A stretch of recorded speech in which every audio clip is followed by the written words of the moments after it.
अज़ीज़ तलबा व तालबात, आदाब। मौलाना आज़ाद नेशनल उर्दू यूनिवर्सिटी के इस तालीमी प्रोग्राम में मैं डॉक्टर दानिश मोइन आपका खैर मकदम करता हूँ। आज हमारी गुफ्तगू का मौजू है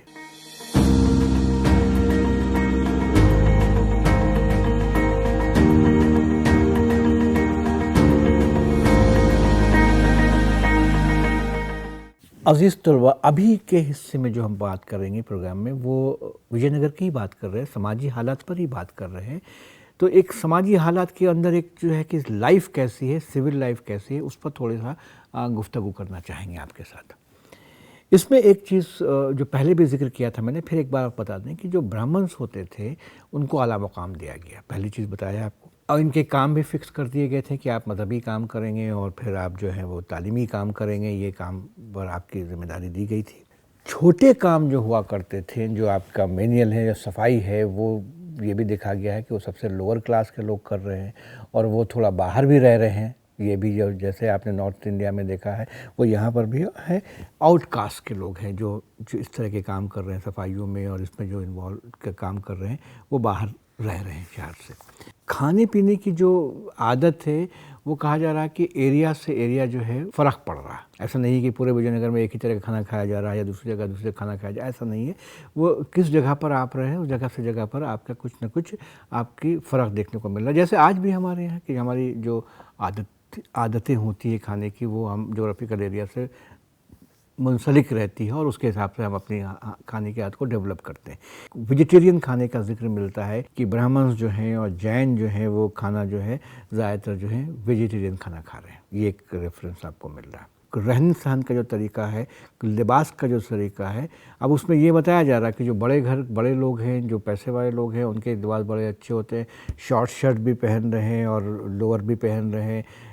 पगड़ी का रेफरेंस आ जाता है कि ऊपर में पगड़ी, और सिल्क की पगड़ी का रेफरेंस मिलता है और उसमें सोने जवाहरात लगे हुए हैं, वैसा भी कुछ रेफरेंस आ रहा है। लेकिन ये भी रेफरेंस आ रहा है कि पैर में चप्पल नहीं है। ये फॉरेन ट्रेवलर्स 16वीं सेंचुरी का वो नोट करता, वो देखता, वो बताता है कि नहीं, इनके पैरों में चप्पल नहीं है, कपड़े पहने हुए हैं लेकिन चप्पल नहीं। लेकिन और दूसरी तरफ जो ये बताया जा रहा है कि जो आम आदमी है, ये तो बड़े लोगों का कपड़ा हो गया, उनके रहने के सहने का हो गया, शर्ट भी पहन रहे हैं और लोअर के हिस्से को भी छिपा रहे हैं।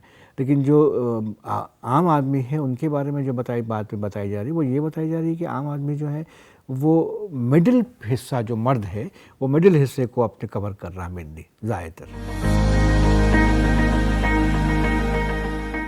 तालीम जो दी जा रही है वो आला तालीम जिनको हासिल करनी है वो संस्कृत में करते हैं। संस्कृत इसलिए की जाती थी कि बातें जो पढ़ाई जाती है वो मजहबी बातें पढ़ाई जाती है, और मजहबी बातें ज़्यादातर जो थी वो संस्कृत में थी। आप चाहे रामायण पढ़िए, चाहे आप महाभारत पढ़ते हो या वेद है, वो ज़्यादातर जो है लैंग्वेज जो उसमें इस्तेमाल की गई है, वो इस्तेमाल जो की है ज़बान जो है वो संस्कृत थी। तो इसलिए संस्कृत को सिखाया जाता था, इसलिए उसी का संस्कृत करते थे।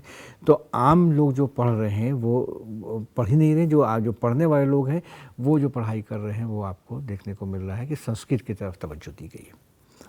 और दूसरा जो बताया जा रहा है कि जो स्कूल में पढ़ाया जा रहा है, संस्कृत पढ़ाया जा रहा है, उसमें क्या क्या पढ़ाते हैं ये बताया जा रहा है। 4 वेद हैं, चारों को पढ़ाया, पुराण्स को पढ़ाया जा रहा है, फ़िलासफ़ी को पढ़ाई जा रही है, पॉलिटिक्स पढ़ाई जा रही है, ये सियासत, यानी कि ये सारी चीज़ों को पढ़ाया जा रहा है। बाकायदा लोग स्टूडेंट जाते हैं और पढ़ते हैं, इसको पढ़ के सीख रहे हैं। तो इतनी चीज़ों को पढ़ा करके सिखाया जा रहा है। 1623 में एक ट्रैवलर है जिसका नाम है पेट्रा डेला वैले। इसने 1623 में लिखा कि गांव के स्कूलों के बारे में जिक्र करता है कि मैंने किसी गांव में स्कूल देखा और वहाँ टीचर्स होते थे, वो ऐसा जिक्र कर रहा है। इब्न बतूता भी जिक्र करते हैं कि विजयनगर के किसी इलाके का जिक्र कर रहे हैं वो, कि हम उस एरिया में गए, लड़कियों का स्कूल अलग देखा और लड़कों का स्कूल अलग, और एक नहीं 13-14 स्कूल का नाम देते हैं। तो हालांकि बाद के जो मुफक्करीन हैं, जो हिस्टोरियन है, उसमें थोड़ा उसको वो भी किया है कि थोड़ा सा एग्जेजरेशन है। ये इब्न बतूता की जो स्टेटमेंट है थोड़ा एग्जेजरेशन लगता है। उसकी वजह ये बता रहे हैं वो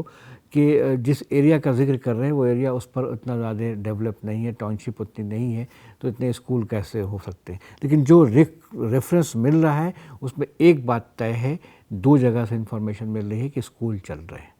तो इसमें इब्न बतूता के भी है और फॉरेन यूरोपियन ट्रैवलर ने भी है, इन लोगों ने स्कूल का जिक्र किया है। स्कूल के बारे में एक बड़ा अच्छी चीज़ बताई गई है कि ज़्यादातर जो स्कूल हुआ करते थे या तो वो मंदिर से या मठ से वो मुंसलिक होते थे, मतलब उनकी फंडिंग जो होगी वो मठ के ज़रिए हो रही है या स्कूल के मंदिर के ज़रिए हो रही है। तो ये एक बड़ी इम्पॉर्टेंट चीज़ है जो उनसे किया हुआ है। विहार होता है, बुद्ध विहार, जहाँ बुद्ध का जो विहार होता है, जैन का पालीस होता है, ये इस मंदिर है। ये 3 जगह में अक्सर तालीम दी जाती है। तो तालीमी इदारे में जो रखा गया है वो जो रखा गया है, विहार को भी रखा गया है कि विहार में भी जा कर के आप तालीम हासिल करते थे लोग। और ज़ाहिर बात है कि तालीम ज़्यादातर मज़हबी तालीम वहाँ पर दिखी जा रही है। इसके अलावा कुछ आपको मंतिक भी पढ़ाया गया और कुछ आपको एस्ट्रोनॉमी भी पढ़ाई गई और थोड़ा आपको फ़िलासफ़ी भी पढ़ाई जा रही है। ये सारी चीज़ें हैं। और रेफरेंस मिल रहा है कि मंदिरों के साथ या विहारों के साथ लाइब्रेरी जो है अटैच है। तो ये इनके बाद लास्ट में आपको हम आखिरी सतह में अगर हम आपसे बात करना चाहें इसके तो कंक्लूडिंग अगर इसमें बात करें हम, तो एक चीज़ बड़ी अच्छी है कि कुछ और इसको आपके जो मिले हैं हमारे यहाँ हिंदुस्तान में, अब्दुल रज़ाक नाम का एक ट्रैवलर आया है। तो उसकी ट्रैवलर के जो इन्फॉर्मेशन है, उनकी जो बातें हैं, उनको भी हम बड़ा अहमियत से देखते हैं। तो वो काफ़ी विजयनगर के बारे में तारीफ़ करते हैं और ये बोलते हैं कि विजयनगर जो है बड़ा शहर है और काफ़ी आबादी वाला शहर बोलते हैं। आबादी तो कितनी होनी है, काफ़ी आबादी वाला है और ज़्यादातर हिस्सा के बारे में बोलते हैं कि खेती के लायक हिस्सा है। ये रज़ाक का ही स्टेटमेंट मैं बता रहा हूँ आपको।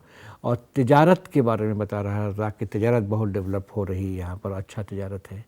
बारबोसा एक बड़ी अच्छी इन्फॉर्मेशन दे रहा है जो यहाँ पर जिक्र होना ज़रूरी है। तिजारत में शिप बिल्डिंग के बारे में, जो शिप की है, बोलता है कि 15 से 20 शिप आपके हिंदुस्तान की रेड सी में देखी जाती है, यानी कि शिप जो है वो चल रही है। इसमें एक और फेडरिक करके एक फॉरेन स्कॉलर वो बताता है कि सिल्क इंपोर्ट हो रहा है इंडिया में चाइना से। अकबर के पीरियड का एक और 16वीं सेंचुरी का ही एक वो है जिसको हम बोलते हैं राल्फिश नाम है, वो भी बता रहा है कि गोवा एक ट्रेड सेंटर है बड़ा। तो ये गोवा जो है 16वीं सेंचुरी में ये कंट्रोल विजयनगर या इन्हीं के पास से होता था। तो ये फिर बाद में पुर्तगीज़ इनके पास में आ गए। तो ये अहमियत की चीज़ है जो देख रहे हैं। वाइंड अप करना हम चाहें इसको तो हम इतनी बात कह सकते हैं कि विजयनगर की जो हुकूमत है, जो इनकी समाजी रियासत की है, तो बहुत साफ अंदाज में काम किया है। समाज की जो हालात थे वो कैसे समाज में लोग रह रहे हैं, तो समाज की हालात के बारे में बताया था कि ब्राह्मण को फर्स्ट पोजीशन पर रखा गया है और उनको ये रखा गया है कि उनका तालीमी काम रहेगा और साथ साथ तालीमी के साथ साथ मजहबी काम है जो ब्राह्मण कर रहे हैं उसमें इन्वॉल्व है। और एक मैंने एग्जाम्पल दिया था कि विजयनगर में जो बादशाह कृष्णा देवराय है वो काफ़ी इज्जत भी करता है, ब्राह्मण को हाई पेडेस्टल पर रखता है। तीसरी चीज़ अगर हम आगे की बात करेंगे तो मैं एजुकेशन के बारे में बात किया था कि एजुकेशन जो है वो कॉमन नहीं है, लेकिन एक बात बताया कि अपर क्लास में बड़े जो पढ़े लिखे जो उम्रा क्लास है उनमें एजुकेशन है काफ़ी, उनकी औरतों में भी एजुकेशन है। और मैंने बताया था कि एजुकेशन के मामले में अगर बात करें तो कुछ रेफरेंस मिल रहा है, इब्न बतूता जैसे ट्रैवलर हैं जो बता रहे हैं कि कई मदरसे स्कूल चल रहे हैं, कहीं पर लड़कियों का अलग स्कूल है और लड़कों का अलग स्कूल है। इसके बाद अगर हम बताया था मैंने आपको कि हम इनकी माशियत के बारे में बताया था कि माशियत कैसी है, तो माशियत के बारे में बताया था कि आप जो है वो खेती हो रही है, खेती से टैक्सेस आ रहा है। और दूसरी चीज़ बताया था कि ट्रेड हो रहा है, तिजारत हो रही है दूसरे मुल्कों के साथ। जहाज़ का रेफरेंस मैंने दिया था कि जहाज़ शिप जो है 10 से 15 शिप जो है बारबोसा बताता है कि इसमें हमेशा होती है। सिल्क इंपोर्ट हो रहा है, इसकी इन्फॉर्मेशन आ रही, चाइना से सिल्क को अब हम ला रहे हैं हिंदुस्तान में। तो ऐसी मालूमात हमको देखने को मिल रही है। आज के अनुवाद पर मज़ीद मालूमात के लिए आप स्क्रीन पर दी जा रही किताबों का मुताला कर सकते हैं।